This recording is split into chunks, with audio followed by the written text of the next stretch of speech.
I'm gonna share with you today something that was part of my plan to share with all of you. It's ribbons and bows, and getting that look from a brush that makes it look like the ribbons are folding over and the bows have loops on them, okay?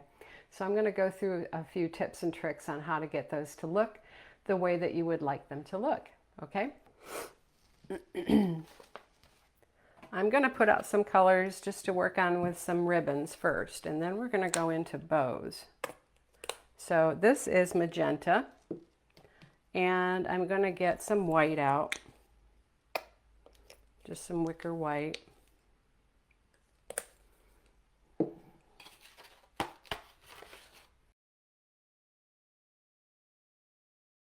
All right, so let's get started with our ribbon. Okay, so first thing I'm going to do is I've got a 16 flat, and I'm going to load this 16 flat with the magenta on both sides, get a good amount of paint worked into my brush, and then I'm going to come over and side load some white because I'm on white paper. I want it to just be a shade of pink instead of stark white. You won't be able to see it, okay? Then I'm going to get some medium on my brush. All right. A little more of the magenta, and okay. All right, so when you're stroking a ribbon, a good exercise to start and learn what that stroke feels like and looks like is to just do waves from side to side. Lay the brush to one side, start on the chisel, and then stand back to the chisel, lay the brush to the other side. Okay, so you're straight up and down always.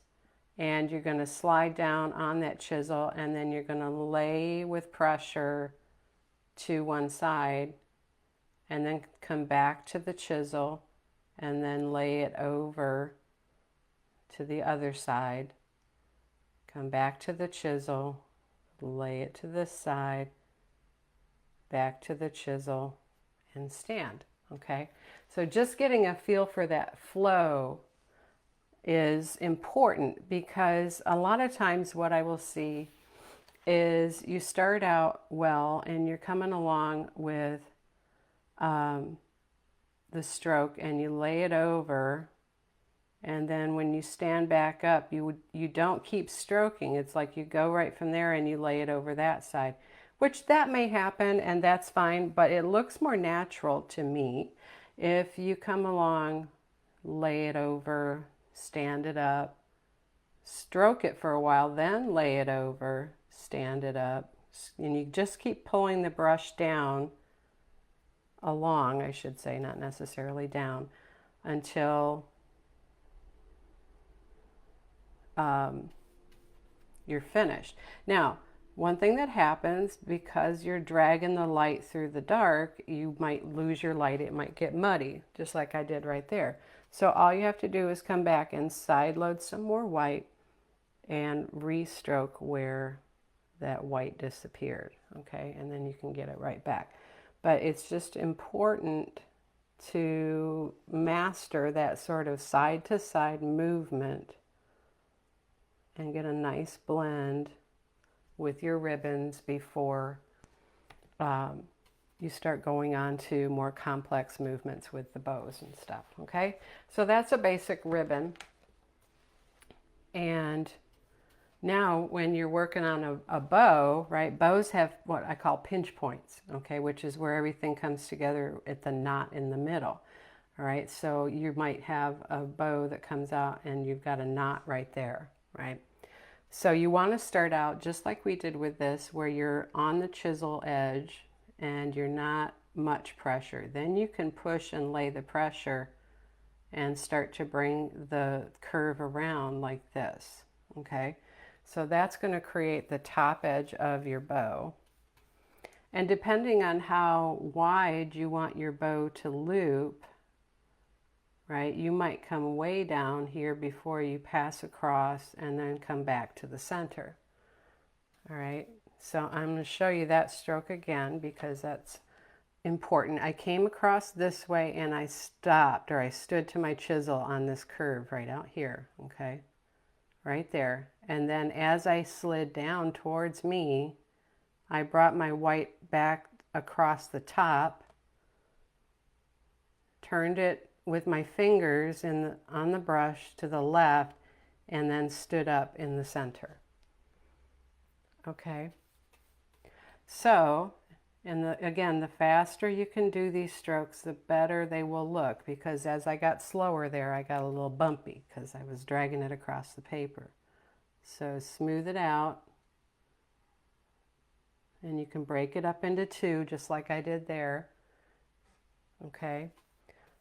And then you would do the same thing on the other side. Then when your bow where your bow comes together and where you would have tails that hang down, you again would come from the top, from that pinch point, slide along, push to lay it out, stand it up to the chisel, stroke it along, lay it out, stand it up.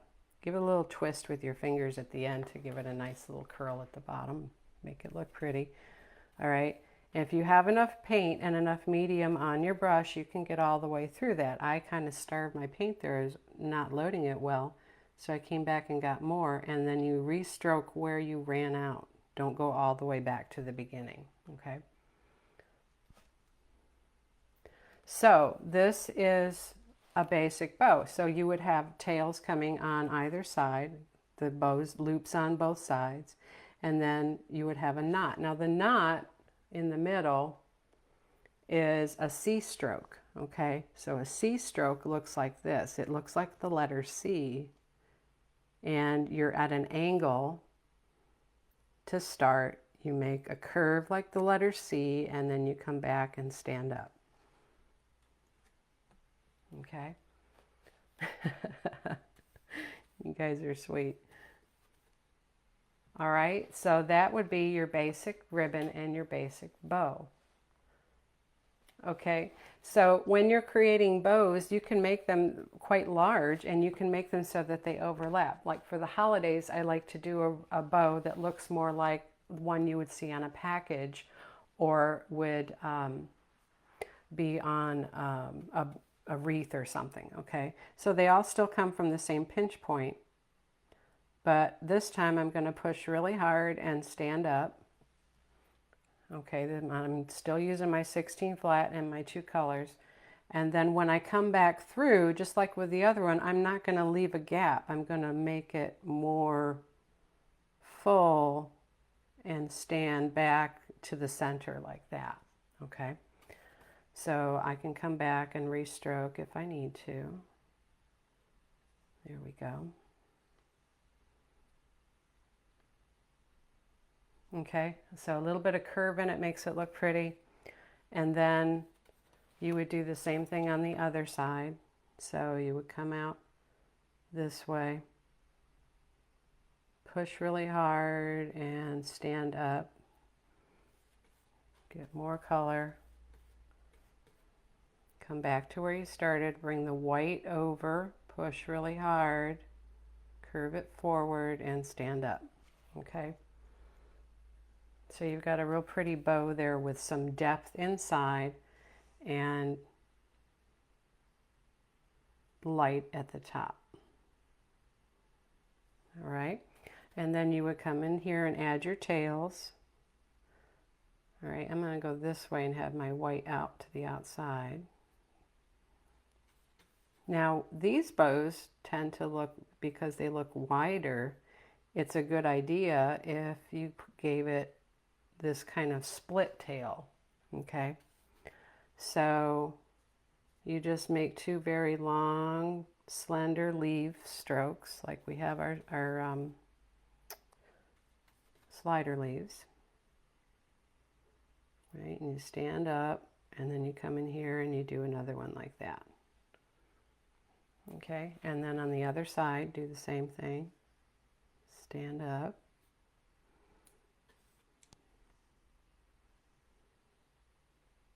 Just like that.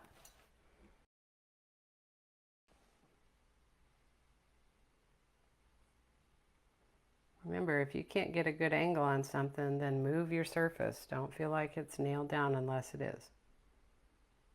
Okay. All right, so that's your bow. And then you're going to come in with the tails, and then you're going to come in and do your big knot. Now your C stroke needs to kind of get wedged in here in between this and this part, the two loops of the ribbon. So don't just go barreling in there and go over the top like that. You've got to kind of plan this out. All right, so this wraps around just like that. And sometimes you have doubles. So maybe you come and add a second like that. So you can show a little highlight in there. Okay, can they be made with multiple loops? Absolutely, Miss Sue. You bet they can, right? So if I wanted to add multiple loops, then I'm going to come right in here and I'm going to stroke a new one right there. Push and come back. Probably not the best design there. Stand it up, there we go, and then push and come back. Right, so they would be overlapping. There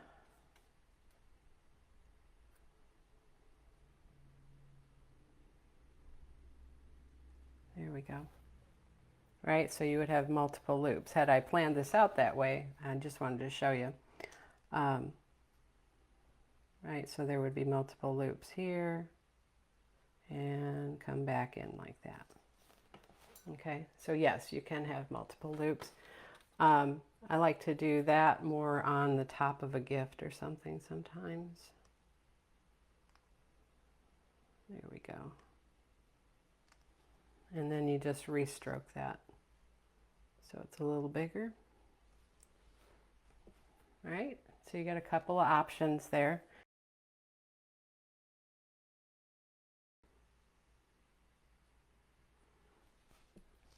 Okay, now what if you want just a simple, so these are a little more complex strokes, and that was all done with the flat. Now if you're struggling with getting good strokes with this ribbon, let me share something with you, and that is our friend the angle brush.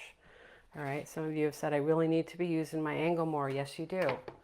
Right, get used to using this brush because it will help you get nice pretty thin lines and make very pretty bows. So I'm going to load on the toe, which is the pointy end, the white, and I'm going to come and get the magenta on the other side. Magenta and white. Okay. All right, so with that, right, the nice thing about this brush is when it's standing in the handle straight up, the toe is all that touches. Okay, the heel, you'd have to actually tip back to have that heel touch. So if you're up on that toe, it makes for very pretty ends on your ribbons. So let me show you the difference. I'm going to stroke right here next to my flat stroked one. All right, I'm going to come right up here. I'm going to touch on the toe at the top, and I'm going to lay it over, stand it up, lay it over, stand it up. Okay. If I run out, you're just going to come right back here with fresh paint, stand it up, stand it up. So you see you can get almost exactly the same stroke, but with less effort. All right, because it naturally stands up off the toe for you when you come to the top with the handle straight up and down, come to the top, handle straight up and down, and then push. Okay, so Belle, you paint with an angle most of the time. Well, you're an exception to the rule, my friend. A lot of us don't remember, including myself, that we could do more with this angle brush. And Donna's got an excellent video out on her YouTube channel on using this angle brush. All right, so let me show you then to get this ribbon, right? You're going to come here and you're going to push and stand up, roll it over, push and stand up. All right, so you have to break it up just a little bit differently because you got to come back this way to get that pretty loop in there. All right, but it does work nicely because you can get a nice chisel edge coming around. There we go.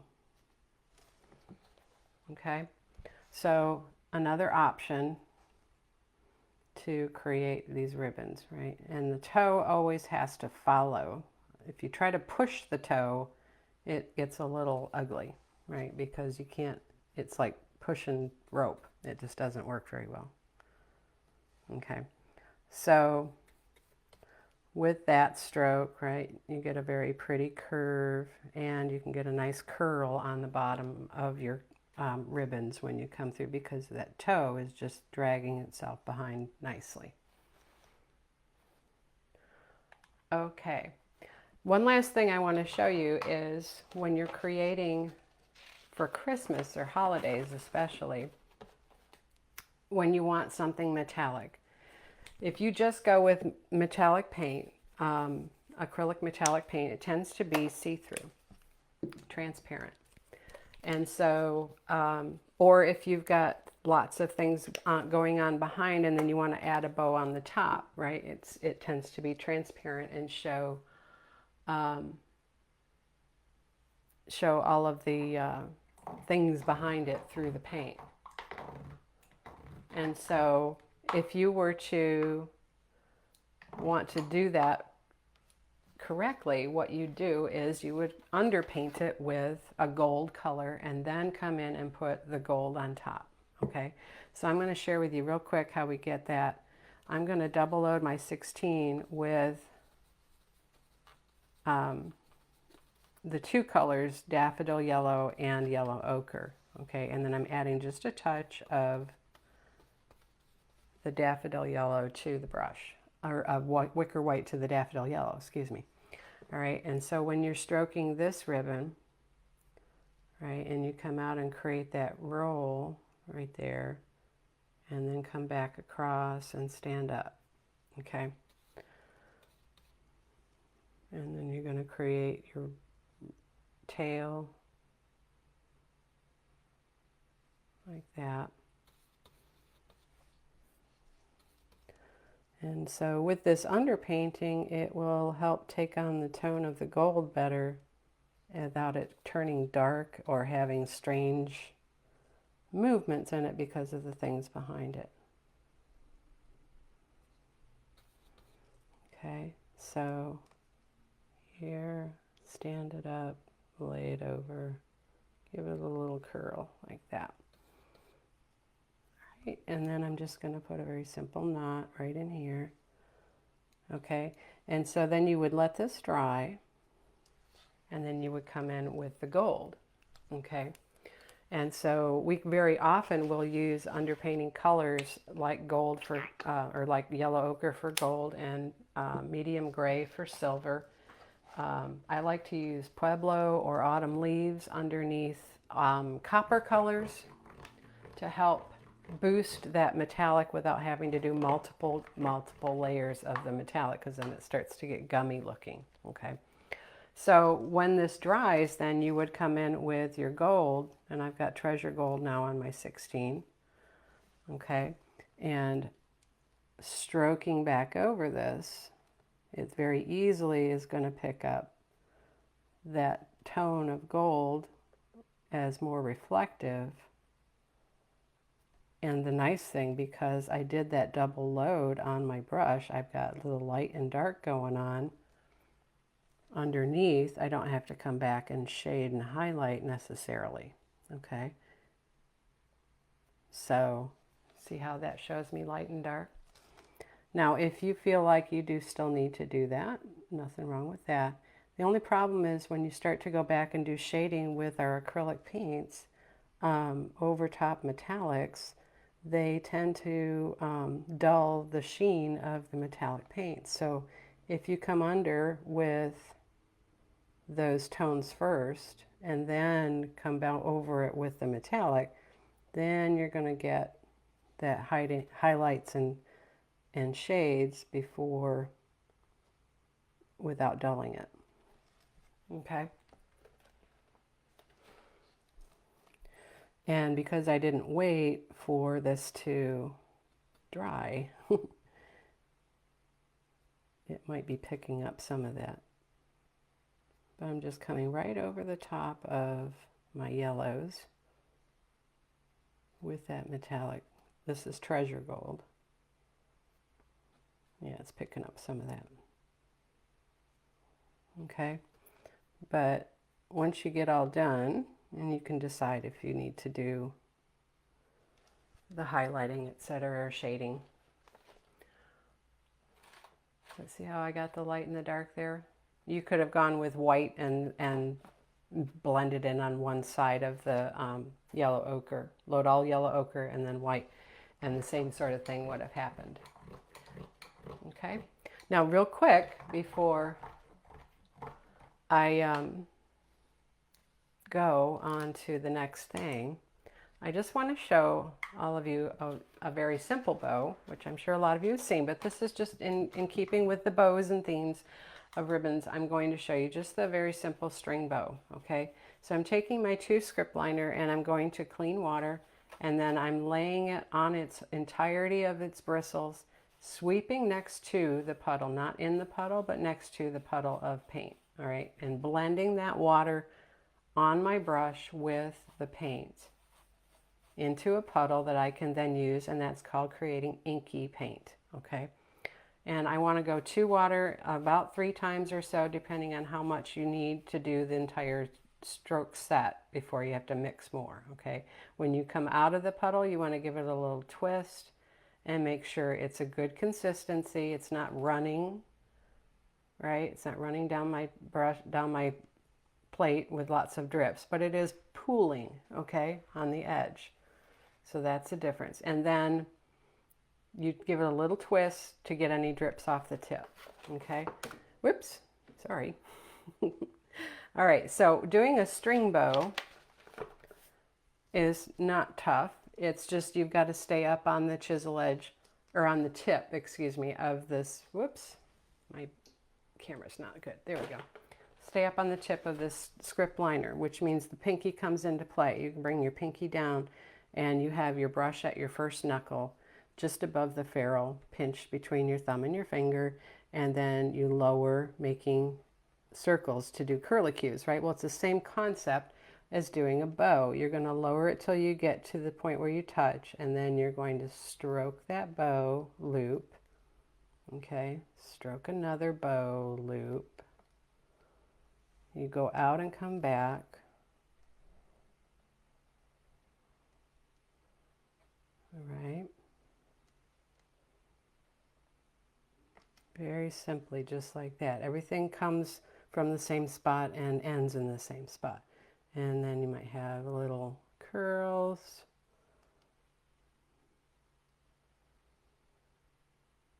Okay. And then you would do your knot, and which is again a C stroke. It goes around all of the strands that are in the bow. And then I like to tip off, get some of that wet pink off of there, and grab some white on the tip of my brush and come right in here, and you can put a little highlight right there. Okay, you can even add some highlights on the bow, on the curves. This takes brush control and finger control, and you have to practice having a steady hand. And if you don't have a steady hand, which I don't, I have to go to my pinky to get that steadiness to happen. So I've got to get down here on my fingernail, on my small finger, little finger, okay, and then add a few highlights. Okay, so there you have all these bows and ribbons, and see how that's shining now? And you've got, it's bright colored, right? If you start adding the browns in, it's going to darken a little bit, but I like the bright. And then we did all these ribbons with the 2 brushes, the flat and the ankle. So I hope you enjoyed that.